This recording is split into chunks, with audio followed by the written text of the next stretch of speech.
성경에는 달란트 비유가 있습니다.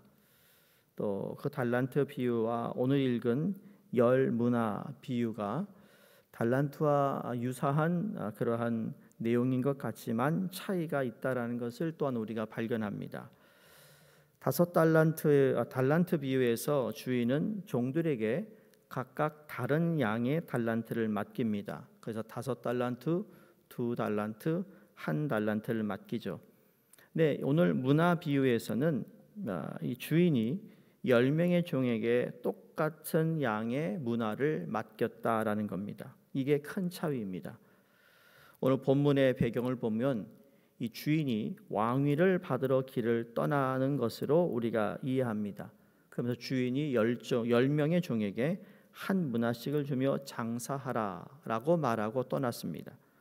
13절에서 15절까지 보면 주인이 돌아오는 배경을 그리고 있습니다. 13절에서 15절까지 사이에 여러 날의 시간이 축적되었다라는 것을 알게 되죠. 먼 나라로 여행을 떠난 것이 아니라 먼 나라로 갔는데 거기서 왕위를 받고 돌아오는 그 시기였음을 우리에게 얘기하고 있습니다. 그러기에 종들은 주인이 돌아오기까지 주인이 계시지 않는 부재한 시간을 어떻게 살려야 하느냐, 이게 그 종들에게 주어진 책임입니다. 그러면서 본문 14절은 주인이 부재한 시간을 사는 종들이 마주한 환경이 어떠했는가를 또한 잘 보여줍니다. 첫째로 백성들이 등장하죠.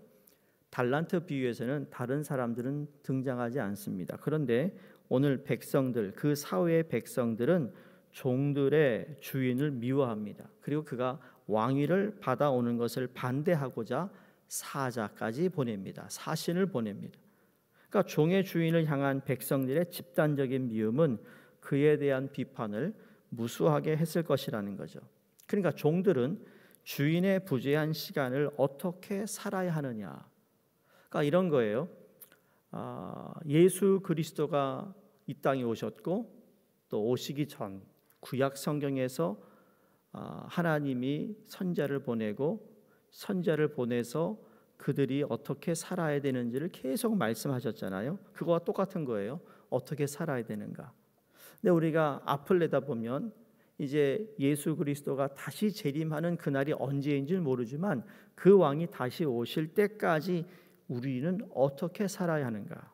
이게 우리에게 주어진 책임 가운데 하나라는 거죠. 우리가 사사기 읽으면 알겠지만 내 소견대로 살면 안 된다는 거예요. 내 생각과 내 마음대로 그냥 기분에 내키는 대로 살아가는 게 아니라는 거죠.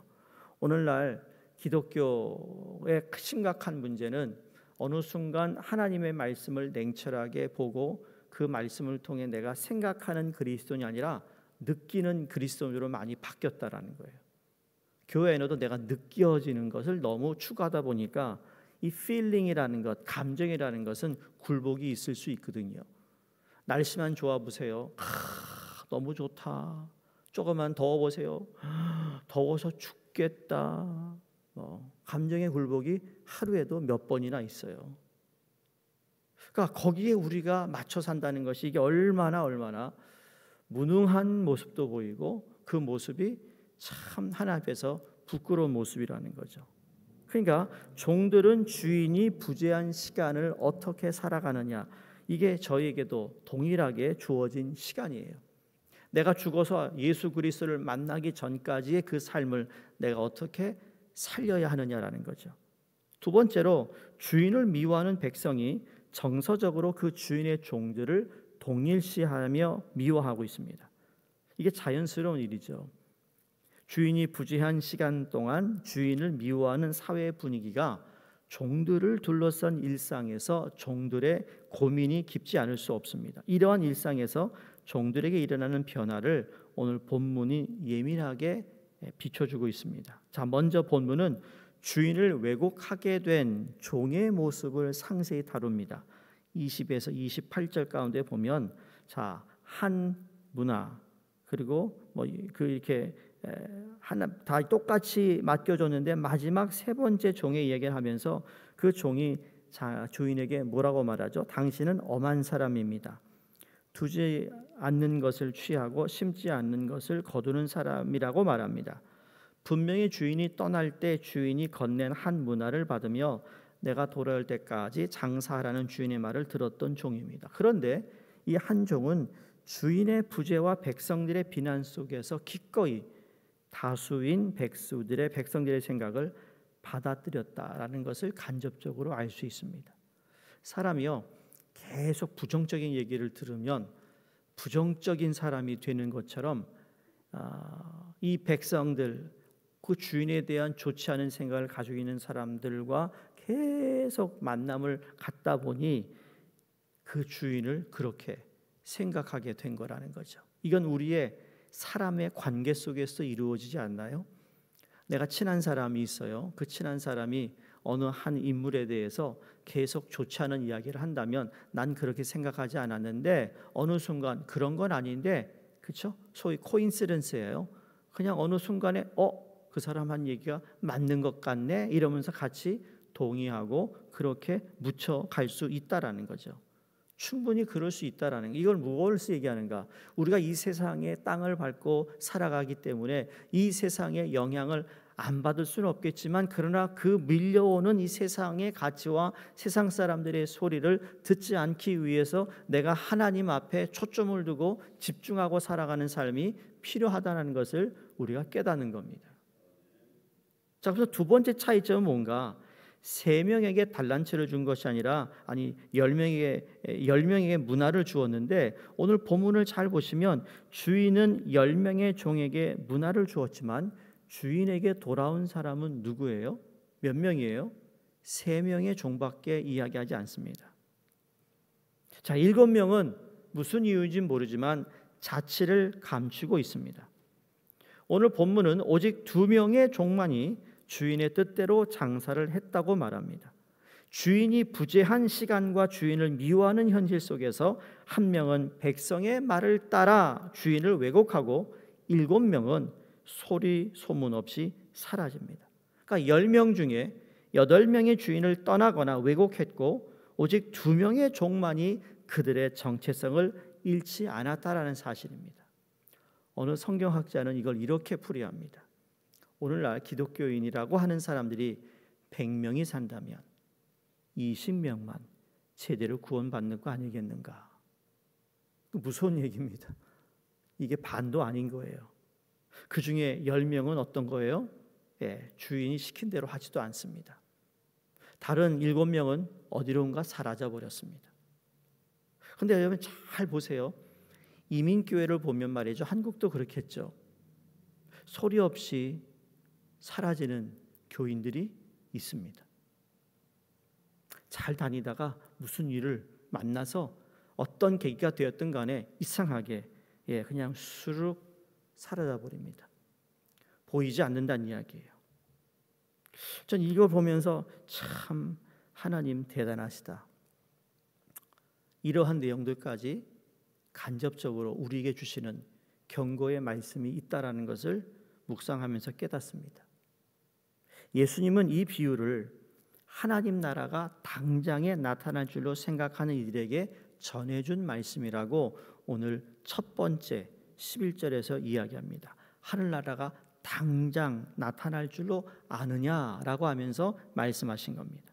사람들은 병자를 고치고 삭개오를 새로운 사람이 되게 하고 예수님이 예루살렘에 입성하면 하나님 나라가 눈앞에 이루어질 것으로 생각하고 있었던 그 무리들을 향해 예수님은 하나님의 나라가 당장 나타나지 않을 것이라고 말씀합니다. 오히려 먼 길을 떠난 주인을 기다리는 종을 이야기하시면서 예수님이 부재한 듯 느껴지고 눈앞의 현실이 거도하게 느껴지는 그때 신실한 2명의 종과 같이 너희들이 서 있으라 라고 말씀하고 있습니다.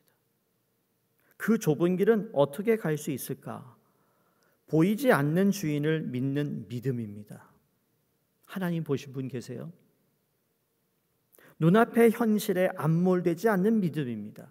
내가 믿고 있는 보이지 않는 이 믿음, 작은 것 같고 힘없는 것 같고, 그러나 이 세상에서 밀려오는 모든 이 세상의 물결이나 파도가 너무 셉니다. 예를 들어서 여러분, 우리 이 시대의 어린 아이들 말이죠. 제가 어느 결혼식을 한 달 전에 제가 주례를 했는데 갔더니 제가 알던 우리 사역자들의 그 아이들이 왔어요. 그러더니 셀폰을 딱 보는 거에서 야, 얘도 이제 셀폰을 가졌구나. 6학년이 되는데 셀폰을 줄 수 없는 상황이 됐대요. 그래가지고 손들면서 아유, 이제 전쟁이 시작이겠구나. 그냥 속으로 그랬습니다. 내 손 안에 모든 세상에 다 들어와 있는 세상이에요. 오늘은 내가 무엇을 선택하느냐에 따라서 내가 무엇을 보고 무엇을 듣느냐가 내 손 안에 다 있다고요. 이 핸드폰이 있기 전에는요, 세상에 어떤 밀려오는 그 모든 것들을 내가 차단할 수 있는 영역이 있었는데 이젠 더 이상 그 영역을 벗어나게 됐어요. 물론 내가 어떻게 사용하느냐에 따라 다 다르겠지만 여러분, 그걸 막을 수 있는 방법이 없다라는 거예요. 우리에게 영향을 주는 세상에 이 물려오는 이런 것들을 우리가 어떻게 차단할 수가 없어요. 여러분, 광고 얼마나 많이 뜨냐고요. 뭐 하나 앱을 해도요, 그 공짜인데 앱을 공짜로 깔았더니 말이에요, 왜 이렇게 광고가 많아? 그러니까 뭐예요? 유혹이 돈 내고 한 달에 쓰라는 거예요. 돈 내면 광고 없대요. 그냥 한 예인 거예요, 지금. 그러니까 우리는 이 좁은 길을 어떻게 가는가? 보이지 않는 하나님을 믿는 믿음이 중요한데, 또 하나는 눈앞의 현실이 너무 큰 거예요. 먹는 거, 입는 거, 살아가는 거, 이게 너무너무 그전처럼 쉽지가 않은 거죠. 또 사람들의 담화에 휩쓸리지 않는 믿음을 통해서가 아닌가라는 겁니다. 한국에 여러분 잘 아는 김동호 목사님이 쓰신 책이 가운데 보이지 않는 손이라는 책에 이런 내용이 나옵니다. 우리에게는 달란트가 있다. 그것은 은사에 속한 것으로 사람마다 다르게 가지고 있다. 어떤 사람에게는 5달란트가 주어지지만 어떤 사람에게는 2달란트나 1달란트만 주어진다. 그러나 우리에게는 문화도 있음을 기억하자. 그것은 은사가 아닌 축복으로 사람에 따라 차이가 없다. 가난한 사람에게도 10문화, 부유한 자에게도 10문화씩 아주 공평하게 주어지는 것이다. 하나님은 우리 모두에게 아름다운 세상과 자연을 주셨다. 그리고 보다 중요한 영적인 가치들을 문화처럼 누구에게나 공평하게 나누어 주셨다. 그런데 많은 사람들은 문화보다 달란트를 더 중요하게 여긴다. 그래서 적게 가진 사람들은 하나님을 불공평한 하나님이라고 부르며 자신들은 운명적으로 불행하게 태어났다고 착각한다. 그러나 정말 우리의 삶을 아름답고 풍요롭게 하는 것은 문화다. 달란트가 은사라면 문화는 축복이다. 우리는 그 각각의 용도를 잘 알아야 한다. 그런데 달란트를 축복으로 착각해 그것을 쓰지 않고 누리려 하거나 정작 누리라고 주신 아름다운 문화는 하찮은 것으로 여겨 누릴 줄 모르고 버리며 산다는 데 문제가 생긴다. 달란트는 쓰라가 주신 것이고 문화는 누리라고 주신 것이다. 여러분, 어느 누구에게나 동일하게 공평하게 허락하신 문화로 하나님의 축복을 누리며 사실 수 있기를 주 이름으로 축원합니다. 우리가 새벽 시간에 하나님 앞에 나와 첫 시간을 하나님께 드리는 것은 오늘 우리의 삶의 방향을 주님께서 인도해 주시고자 또는 주님을 내가 향하겠다라고 고백하는 시간이라고 믿습니다. 그냥 드리는 시간이 아닙니다. 내 앞에 큰 현실이 내 눈앞에 있습니다. 하늘 앞에 기도하며 눈을 가만히 감는 것, 보이는 현실이 아니라 보이지 않지만 우리의 주인이신 하나님의 목소리를 따라 살겠다는 고백을 하고 시작하는 게 새벽 기도라고 생각합니다. 우리의 기도가 주인을 왜곡하는 세상의 시선과 목소리를 거두는 기도가 되기를 원합니다. 우리의 기도가 거대한 현실 속에서도 참된 주인이신 하나님을 또렷이 바라보는 기도가 되기를 바랍니다. 그리하여 오늘 저희들이 우리의 삶이 이 2명의 종과 같이 주인의 말씀을 따르는 사람이 되기를 바라며 또 그 문화를 허락하신 그 주인이 뜻하셨던 그걸 가지고 우리가 이 세상에서 참 아름답게 행복하게 주신 축복을 누리는 삶을 살아가는 우리 모두가 되기를 주의 이름으로 축원드립니다. 하나님, 먼 길 떠난 주인이 돌아오기를 기다리는 종의 심정으로 오늘을 살아가게 하여 주시옵소서. 주인을 등진 8명이 아니라 주인의 말씀을 따라 산 2명의 종이 되게 해주시고 저희들의 기도가 부재한 듯한 주님을 목도하는 시간이 되게 해주셔서 현실을 이기는 자리가 바로 오늘 이 기도의 자리가 되게 해 주시옵소서. 우리가 하나님께 구하는 것도 구한 만큼 주시겠지만 구하지 않아도 주시는 하나님을 경험하는 저희 모두가 되도록 주님 은총을 베풀어 주시옵소서. 수술로 이제 회복 중에 있는 김희균 전사님 기억해 주시고 온전히 주님 볼 수 있도록 도와 주시옵소서. 또 박영진 장로님 폐렴으로 인해 주님 쉬고 있는 가운데 하나님께서 치유하여 주시옵시고 도와주셔서 큰 어려움 없도록 주님께서 새 힘을 허락해 주시옵소서. 그 외에도 우리 성도들 가운데 육신의 아픔으로 크고 작은 질병으로 주님 고생하는 하나님의 자녀들을 기억하시며 오늘도 주님께서 힘을 주시고 믿음을 주셔서 내 믿음이 너를 치유하고 구원하였다라는 칭찬을 받게 해 주시옵소서. 감사하며 예수 그리스도 이름으로 기도드리옵나이다. 아멘. 함께 기도합니다. 방글라데시 다스제랄드 리스파 선교사님과 태국의 박윤식, 박명순 선교사님, 또 라오스의 최춘호 선교사님 위해서 함께 기도해 주시고 이제 기빙 출입 오늘이 마지막 날입니다. 필 출입 가는데 마지막까지 하나님께서 우리 자녀들 지켜주시기를 위해 함께 기도해 주시겠습니다.